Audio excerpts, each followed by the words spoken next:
Hello, and welcome to Zilog and Moto, the channel where yours truly goes on a weekly journey into the English language libraries of the Sega Master System, Genesis/Mega Drive, Sega CD, and 32X, with the end goal of dedicating 20 minutes or so to each and every one of these games sitting behind me, or sometimes over there off camera, just depends on the game. In those 20 minutes, I go over the history and background of the title, and perhaps if I have any personal stories to share about the game, and then take a look at the actual packaging and manual of said game to give more of a feel of what it was like to actually own one of these games back in the day, and then finally a review of the game, complete with in-game footage captured on original hardware whenever possible. And whenever possible means when it's not a light gun game if you're curious, as I've got to emulate those unfortunately. Not exactly any room for any CRTs in here at the moment. Not that I really want any either. I'm not getting any younger, my back's not getting any stronger. Anyway, if that format sounds interesting to you, I'd invite you to check out the rest of today's video. And if you like it, think about subscribing, as it will help you know when I release new videos.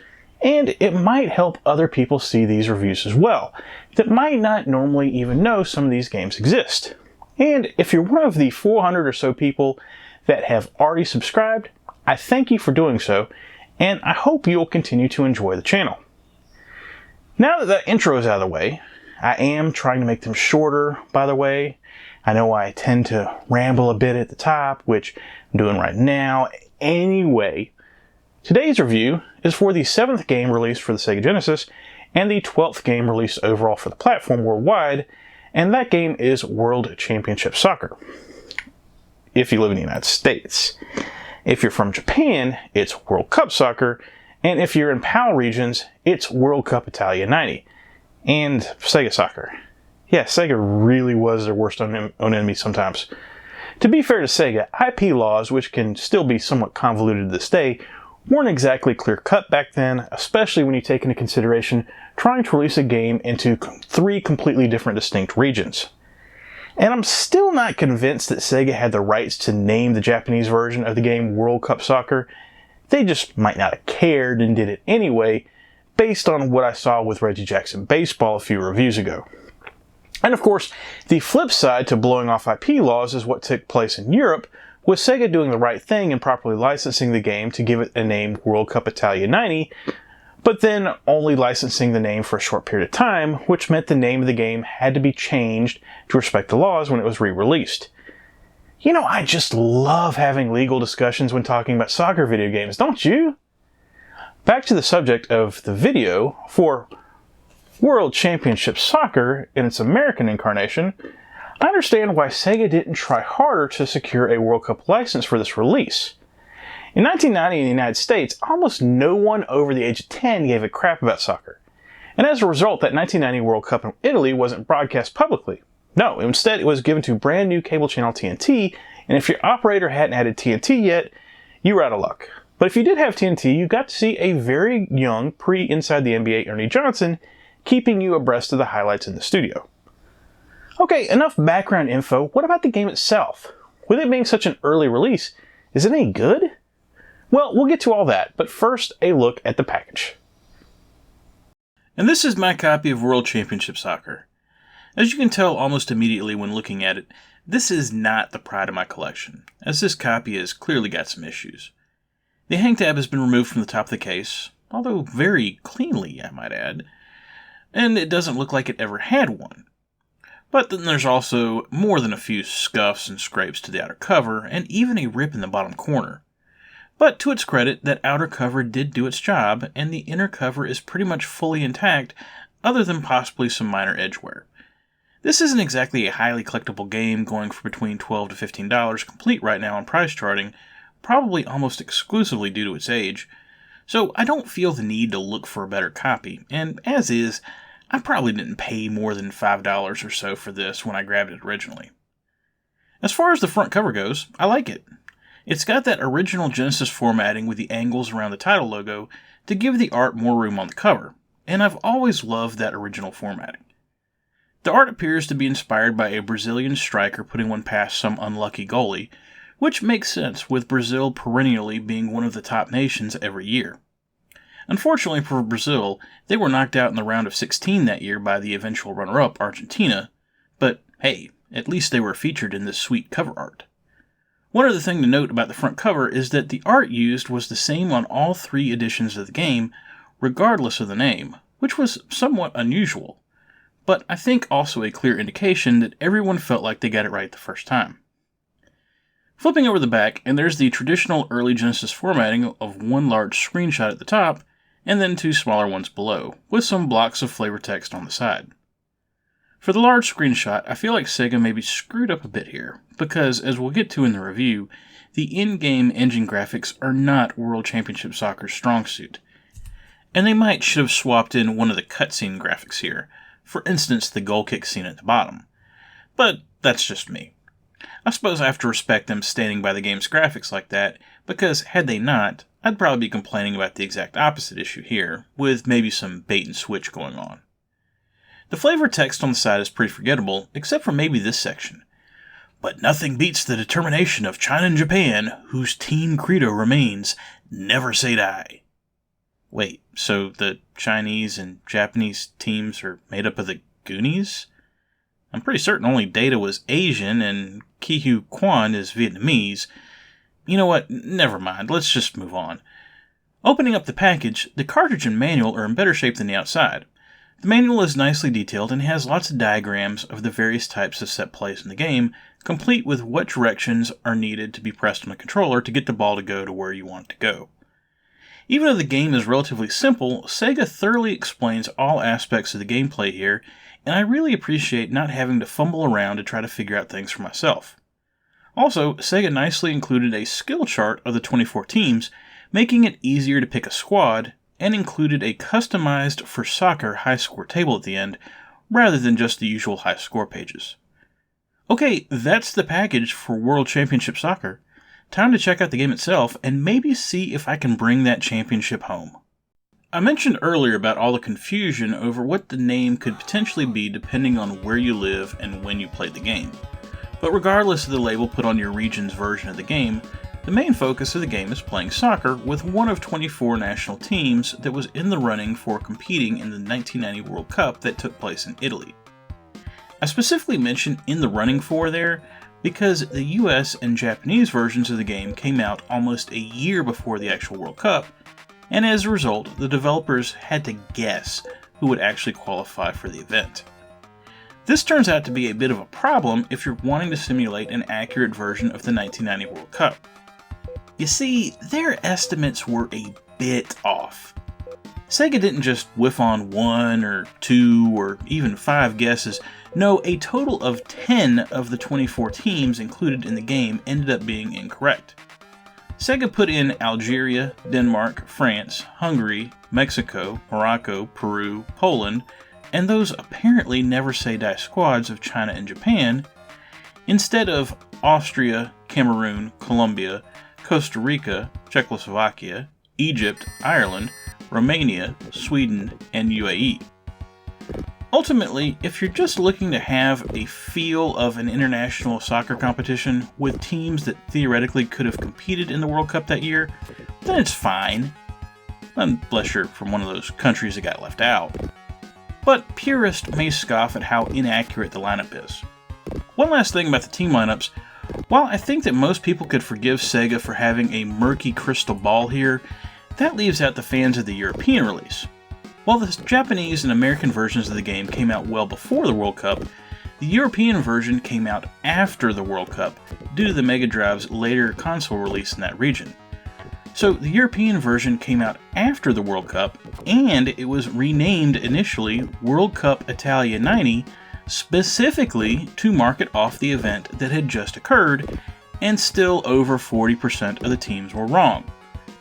I think I might be a bit upset about that. Okay, enough about all that.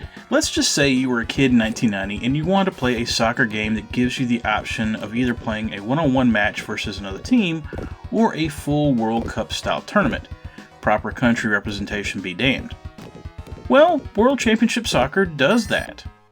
When starting up the game, you get a choice between either a one-time match versus the computer or a second player, or the tournament mode. And that's it. Now, granted, I'm fine with the game only having those 2 game modes, especially with its age, but I think the key to point out here is that there isn't any kind of options screen present. There's no turning on or off penalties. Actually, there's not really any penalties to speak of. No adjusting the length of the game, no adjusting what uniform is being worn, weather conditions, etc. Again, with World Championship Soccer being such an early release, I'm not holding any of that against it. I'm just pointing out that the game, expectedly, is a bit of a bare bones release, so players should have realistic expectations in mind when they go to pick it up. FIFA, this ain't. However, even with as basic as the game's design is, I was still somewhat impressed by its version of the World Cup. First you pick out a team from a somewhat risk-looking world map, and boy, I hope you passed world geography in school, because if you don't know the general location and shape of the country you're trying to pick, you might have to go through some trial and error before you grab the correct one. It seems like it would have been easier to just choose the country name from a selection list and then have it highlight that country on the map, but I suppose I can't fault them too much for trying to be original. Also, conveniently, when you do choose a country, it'll pop up the team's overall statistics, so you know what to expect when you get them out on the pitch, just in case you don't have the chart from the manual available. Anyway, once you've settled on a team, the computer will randomly create 6 4-team groups, simulating the group stage layout from before the World Cup became a 32-team tournament in 1998. Will you be in the group of death? That's totally at the whim of the Genesis. Once the groups are set, group play begins and you'll get an opportunity to set your lineup before your first game. But only your first game, and then again before the knockout round begins. This is all somewhat confounding to me. I love the fact that you can actually use a bit of strategy when fielding your team. You can't choose what formation you're running, as you're locked into a pretty standard 4-4-2 setup, but for each position, goalie, defense, midfield, and forward, you have one extra player. Each player is rated in one of 4 categories, and it's up to you to choose which set of players best fits your playstyle. What I find odd, however, is that you only make these lineup choices at the beginning of each stage, rather than at the beginning of each game. If this is something you really want to make use of, shouldn't the player be able to tweak the lineups before every game, so that you can make decisions based on who you're playing? It's not that big a deal, especially since most people will probably just go with one lineup and run with it.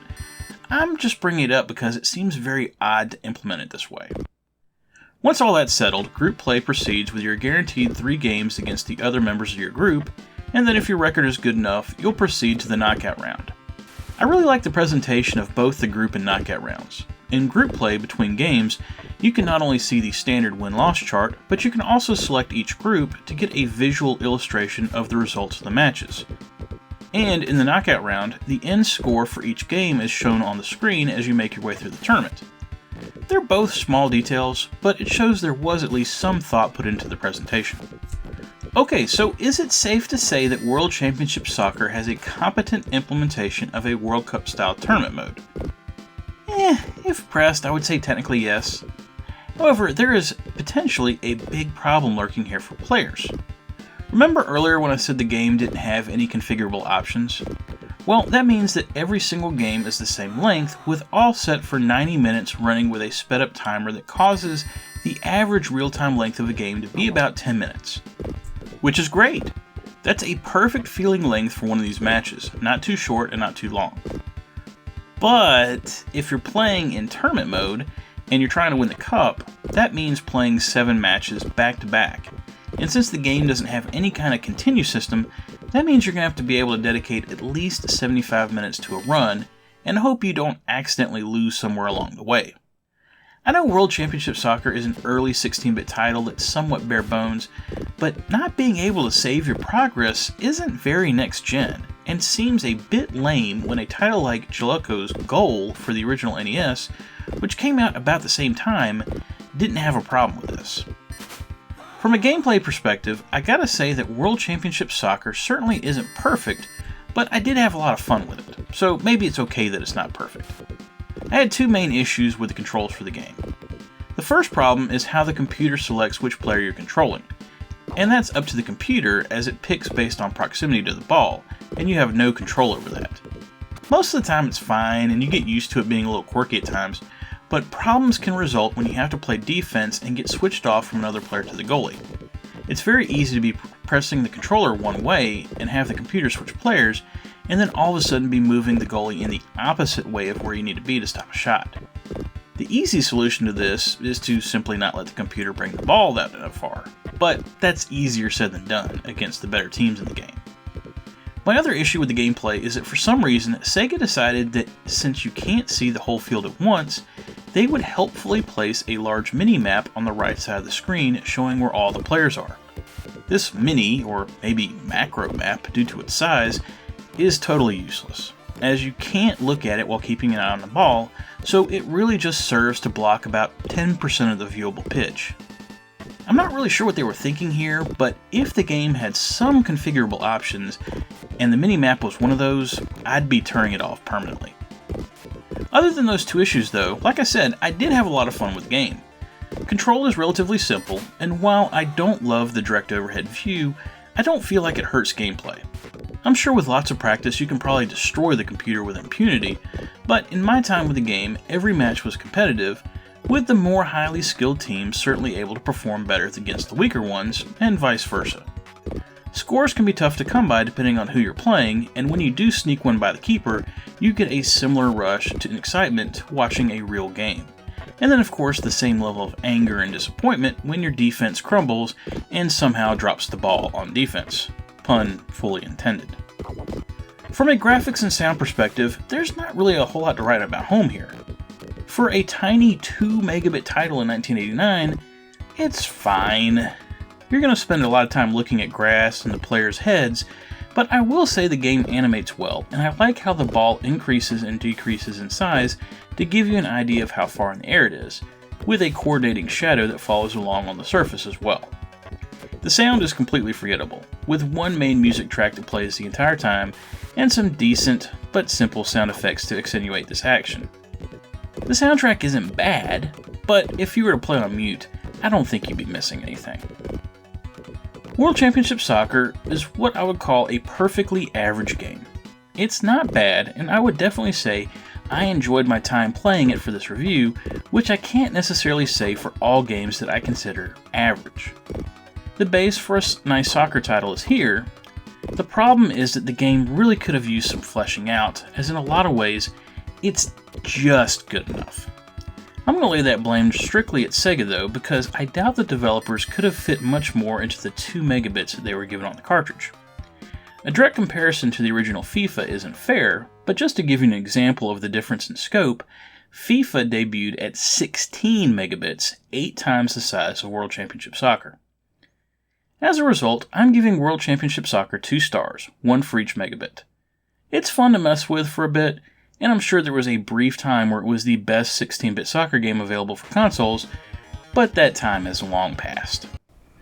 Okay, that was World Championship Soccer, a perfectly cromulent early Genesis sports title. If you managed to actually get to the end of this video, I'd like to thank everyone that hung with the channel, seeing as how I was out sick for a bit, especially all the new subscribers that Stika brought in. I can just imagine someone coming in that isn't familiar with the channel, and the first thing that happens is I drop out of the site for a week. Seems like if you travel around trying to find retro video games, sometimes you might get caught up in the whole pandemic. It's the damnedest thing. Seriously though, stay safe out there, and hopefully I'm back to 90%. I'll be able to get back to a somewhat normal schedule. Tune in next week if you want to see me suffer. Well, I say that because the game I got scheduled next is one that I certainly would never play on my own accord. But who knows, maybe I'll actually like it. Crazier things have happened. I certainly never expected to enjoy playing the Barney game, and it turned out to be very well done for what it is. However, that game was published by Sega, and this one was published by shovelware aficionados High-Tech Expressions, and I don't exactly have high hopes. Please think about subscribing if you're so inclined, and remember, whatever you like to play, have fun, and be excellent to each other. Later!